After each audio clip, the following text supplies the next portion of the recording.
Assalamualaikum warahmatullahi wabarakatuh. Alhamdulillahilladzi hadana lihadza wa ma kunna linahtadiya laula an hadanallah. Shalatu wassalamu ala Rasulillah, amma ba'du. Hadirin para netizen yang dimuliakan Allah Subhanahu wa ta'ala, pada kesempatan kali ini kita akan melihat betapa sabarnya Kiai Haji Imaduddin dalam menjelaskan perihal polemik nasab. Jadi inilah standar kita dalam menyampaikan polemik nasab. Seperti apa? Seperti yang dicontohkan Kiai Haji Imaduddin Utsman Al-Bantani pada sebuah kesempatan di Wonogiri. Jadi menyampaikan keterputusan nasab Ba'alawi kepada masyarakat tidak perlu dengan subjektivitas, emosional, tendensi, dan berbagai macam perasaan-perasaan negatif lainnya. Jadi karena kajian ini bersifat ilmiah, maka disampaikanlah secara ilmiah. Dengan demikian kita ingin menolak asumsi bahwa kajian nasab ini adalah kajian kebencian, kajian tendensius, kajian nafsu untuk memutus nasab. Bukan. Loh, tapi kan di situ ada rasisme, ada nyinggung-nyinggung pribumi, ada nyinggung-nyinggung orang Yaman, ada nyinggung-nyinggung keturunan Habib berasal dari Yahudi. Itu adalah efek lanjutan dari diskusi. Karena setelah dibongkar lewat kajian nasab, mereka ini rasis. Mereka ini menganggap keturunan Nabi paling mulia di Indonesia. Keturunan lain lewat kalah. Mereka menganggap bahwa negeri Yaman lebih mulia, negeri para waliullah, orang-orang soleh. Mereka menganggap wanita-wanita mereka lebih mulia, tidak boleh dinikahi oleh pribumi. Inilah yang kemudian menjurus pada rasisme. Rasisme dari mereka loh yang memulai. Nasab Ba'alawi khususnya dikaji oleh Kiai Haji Imaduddin adalah berdasarkan kecurigaan kepada para pengklaimnya. Orang-orang yang mengklaim ini mencurigakan. Kenapa? Karena begitu masifnya, begitu antusiasnya, begitu menggembar-gemborkannya, bahkan begitu memanfaatkannya pada status ini. Ada apa di balik itu? Kok sampai segitunya? Marketingnya, doktrinnya, glorifikasinya begitu masif, begitu wah, sehingga hampir-hampir agama ini menjadi agama keturunan, kebanggaan keturunan, agama klan. Kemudian mereka sangat eksklusif menjaga dan merasa marah kalau ada orang mengungkit-ngungkit atau mempertanyakan. Langsung diserang, didoktrin dengan surga dan neraka. Ada apa ini? Apakah perilaku keturunan Nabi itu seperti ini? Itulah yang mencurigakannya. Karena menurut Kiai Haji Imaduddin, cucu Nabi yang menyandang gelar keturunan Nabi tidak begitu. Tidak over, tidak kesinggungan, dan tidak memanfaatkan. Tetapi ini mereka sangat-sangat memanfaatkan status ini untuk politik, untuk agama, untuk sosial, untuk kemakmuran, kekayaan, semua dipakai yang disebut dawir itu.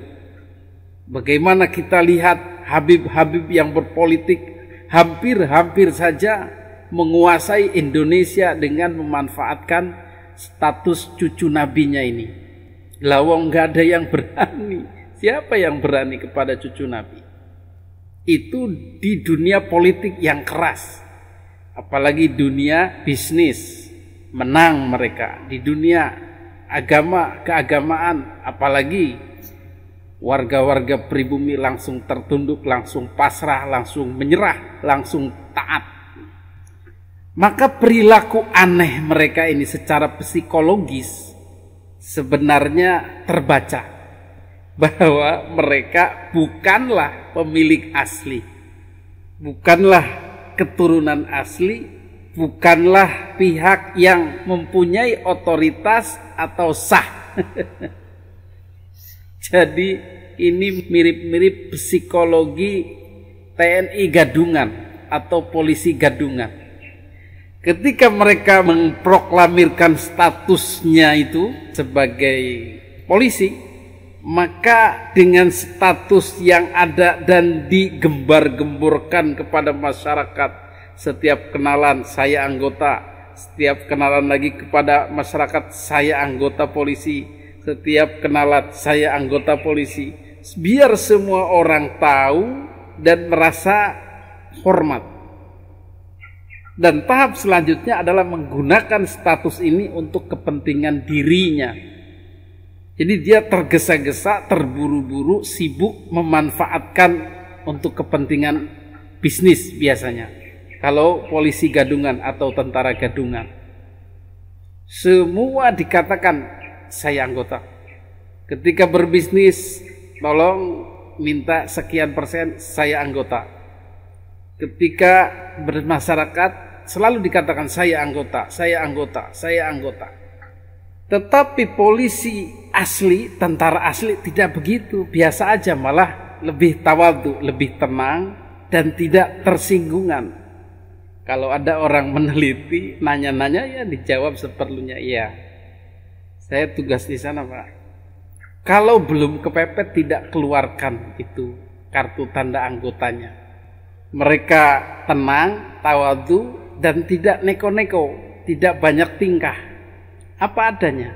Tetapi beda dengan yang gadungan, mereka setiap bertemu saya anggota. Belum ngomong udah keluarkan kartu tanda anggota, ini saya anggota, ini saya anggota, ini saya anggota. Itu terus yang diulang-ulang dengan harapan orang hormat dan sekaligus takut.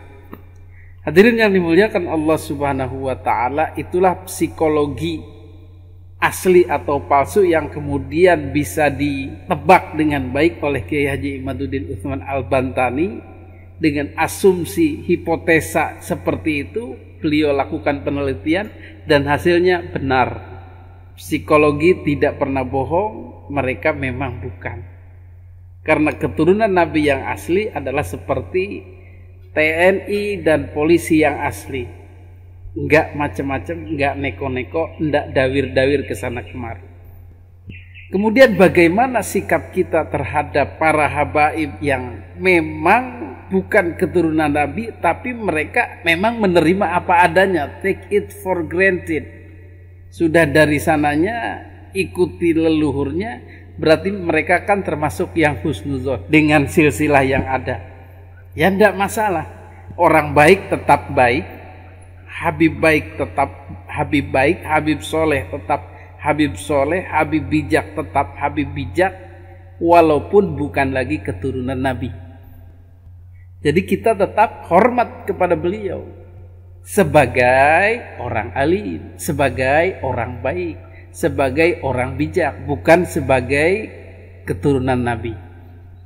Jadi begitu sudut pandang yang diajarkan oleh Kiai Haji Imaduddin Utsman Al-Bantani. Saya kira ini sungguh bijaksana dan bisa kita tiru dalam pergaulan kita dengan para Habib Ba'alawi dan para muhibbinnya.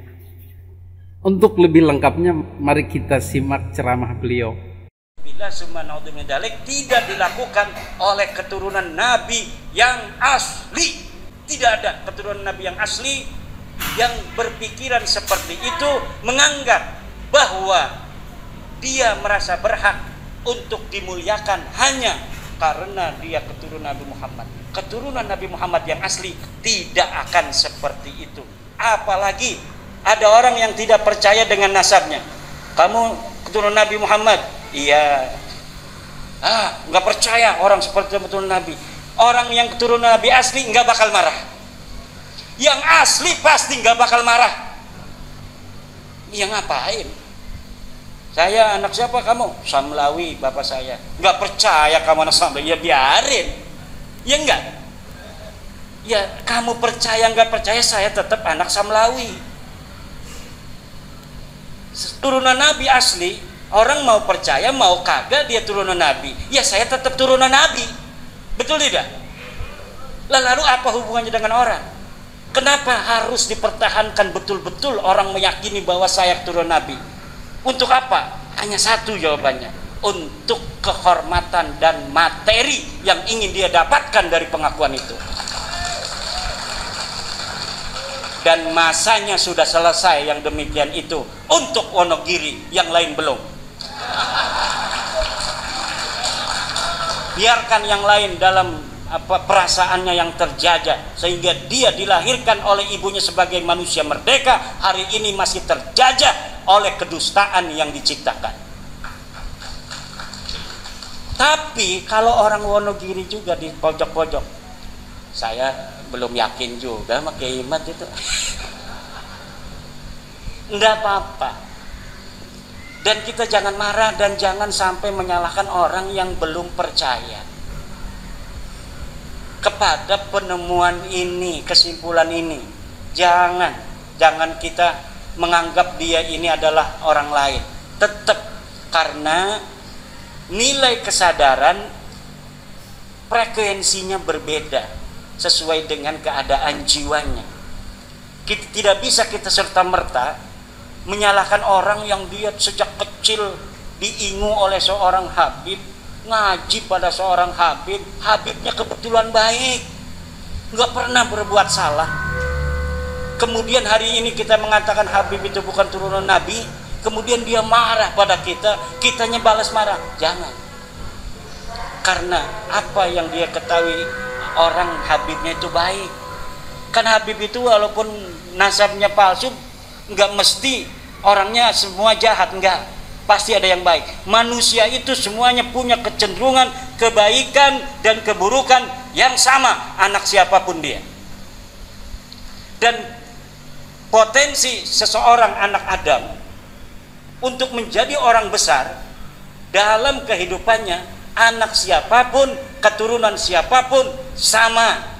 Yakin, yakinnya 100%. Orang yang mudah mabok, mudah menghina orang, mudah mengintimidasi, tidak suka direndahkan, kalau direndahkan sedikit aja marah, maunya dimuliakan. Itu bukan ciri genetik Rasulullah Muhammad SAW. Genetik Rasulullah itu genetik tawadu, bijaksana, sopan, jujur. Ada yang menghina dia senyum, itu genetiknya Rasulullah. Dan genetik Rasulullah itu miripnya bukan dengan mereka, tapi miripnya orang Wonogiri. Kalau dia dagang bakso, ada yang utang, senyum, bayarnya besok. Besoknya ini mangkok ditempahin dengan dia. Ini akhlak orang Jawa, itu asbahul akhlaqi bin Nabi sallallahu alaihi wasallam. Cuma ketawaduan ini sekarang jangan dipakai 100%. Orang yang terlalu tawadu gampang dijajah. Orang yang terlalu sopan gampang ditipu. Orang yang terlalu tawadu gampang dijajah. Orang terlalu sopan gampang ditipu. Sama dengan orang yang selalu husnudon, mudah sekali ditipu. Ada maling datang, kayaknya mau maling, bukan, kita juga boleh suudon, husnudon aja. Padahal tampangnya udah kelihatan, tampang maling kan, pelangap-pelongo segala macam. Lah husnudon, kita kan hatinya nggak boleh suudon pada orang. Akhirnya alhamdulillah laptop dan HP-nya hilang, lagi di meja. Dia ngambil air, dia balik lagi, laptop sama HP-nya sudah hilang oleh tamu yang dia husnudoni sendiri itu.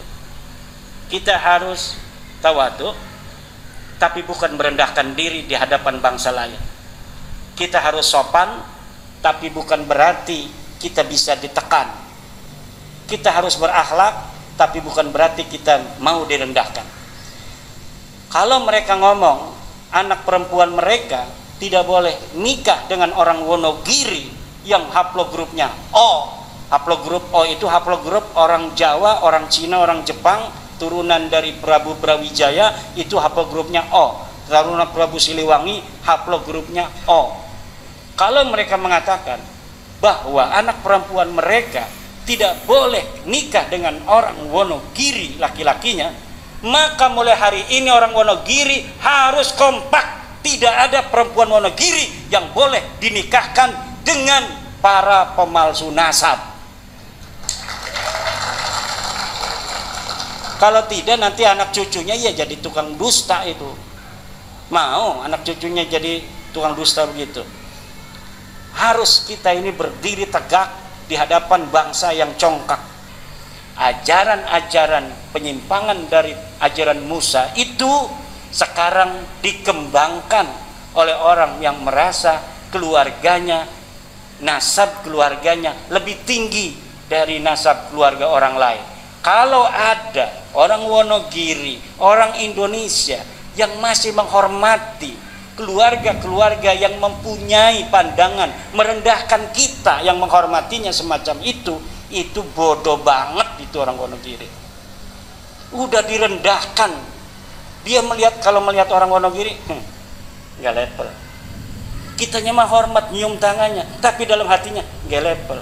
Dia bawa anak perempuan, kita ngeliatin anak perempuannya, lo turunan apa lo ngeliat-liat anak gua? Padahal kitanya menghormati. Tidak ada lagi mulai sekarang. Kita bangsa besar, kita turunan pembangun daripada Borobudur, kita turunan pembangun daripada Prambanan. Peradaban Indonesia yang besar di masa lalu melahirkan kita hari ini yang ada di muka bumi dari peradaban dan orang-orang yang besar di masanya, dan tidak boleh orang Wonogiri, orang Jawa merendahkan diri serendah-rendahnya di hadapan bangsa lain. Demikianlah cara pandang kita terhadap polemik nasab ini. Mudah-mudahan kita menjadi semakin bijak dan bisa memahamkan kepada mereka dengan bijaksana. Hadanallahu wa iyyakum ajma'in. Assalamualaikum warahmatullahi wabarakatuh.